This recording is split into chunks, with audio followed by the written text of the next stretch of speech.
দীর্ঘ 2 সপ্তাহ পর হসপিটাল থেকে বাসায় আসলাম। বাসায় এসে দেখি বাজারঘাট কিছুই ছিল না। বাসায় এসে আপনাদের ভাইয়াকে পাঠিয়ে দিলাম বাজার করতে।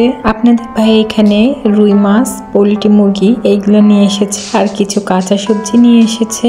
হ্যালো এভরিওয়ান, আসসালামু আলাইকুম। আপনাদের মাঝে নতুন একটি ব্লগ ভিডিও নিয়ে চলে আসলাম আমি সুরাইয়া। 2 সপ্তাহ হসপিটালে ভর্তি থাকার কারণটাই তো আপনাদের বলা হয়নি। আমার ভিডিও কম বেশি যারা দেখেন সবাই জানেন আমি প্রেগনেন্ট ছিলাম। এর আগেও কিছুদিন হসপিটালে ভর্তি ছিলাম, কিন্তু বাসায় আসার 1 সপ্তাহ পর আবারও হসপিটালে ভর্তি হতে হয়েছে। ভর্তি হওয়ার কারণটা ছিল প্রচুর পেটে ব্যথা এবং অনেক অসুস্থ থাকার কারণ। ভেবেছিলাম ডাক্তার দেখিয়ে চলে আসব।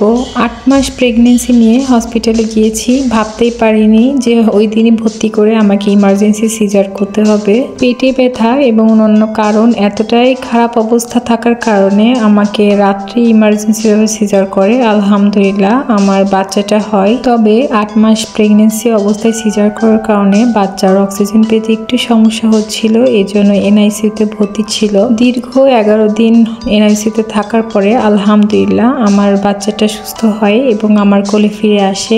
আর সবাই আমার বাচ্চার জন্য এবং আমার ফ্যামিলির জন্য দোয়া করবেন যেন সবাই সুস্থ স্বাভাবিক জীবন যাপন পালন করতে পারি। আমি কিন্তু পরশুদিনই বাসায় চলে এসেছি, কিন্তু শারীরিক অসুস্থতার কারণে ভিডিও দিতে পারছিলাম না। আর এটা কিন্তু আজকেরই ভিডিও। বাবুকে ডাক্তার দেখাতে গিয়েছিলাম, তো আলহামদুলিল্লাহ বাবুকে সবকিছু দেখে ডাক্তার বলল সুস্থ আছে। আর আজকের ভিডিওটি দূরের কাছে যে যেখান থেকে দেখছেন প্লিজ একটা লাইক দিয়ে ভিডিওটি দেখা শুরু করবেন। আর যারা আমার চ্যানেলটিতে নতুন আছেন সাবস্ক্রাইব করে আমার পাশে থাকবেন। সিএমএস থেকে ডাক্তার দেখিয়ে চলে আসলাম একটি নাকফুল কিনতে আর কিছু ক্লিপ আর কিছু দরকারি জিনিস কিনতে। আর যেদিন আমার সিজার করে সেদিনই কিন্তু আমার সোনাদানা যেগুলো পড়া ছিল সেগুলো আপনাদের ভাইয়ের কাছে খুলে দিতে হয়। আর আপনাদের ভাইয়া সেটা কিভাবে যেন আমার নাকফুলটা হারিয়ে ফেলে। আর সোনার নাকফুলটা হারানোর পরে তো খুবই মন খারাপ ছিল, এই জন্য আপনাদের ভাইয়া আপাতত একটা ব্যবহার করার জন্য নাকফুল কিনে দেয়। আর যে নাকফুলটা হারিয়েছে ওটা কিন্তু আপনাদের ভাইয়াই আমাকে গিফট করেছিল, এই জন্য বেশি মন খারাপ ছিল।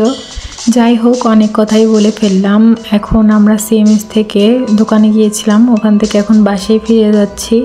কিছুদিন আমার ভিডিওগুলো একটু শর্টকাট ছোটোখাটো হবে, প্লিজ সবাই সুন্দর করে ক্ষমা দৃষ্টিতে দেখবেন। আস্তে আস্তে যখন পরিস্থিতিটা একটু স্বাভাবিক হয়ে যাবে তখন বড় বড় ভিডিও দেওয়ার চেষ্টা করব। আর আমার পরবর্তী ভিডিওগুলো দেখার আমন্ত্রণ জানিয়ে আজকে ভিডিওটি এখানে শেষ করছি। আল্লাহ হাফেজ।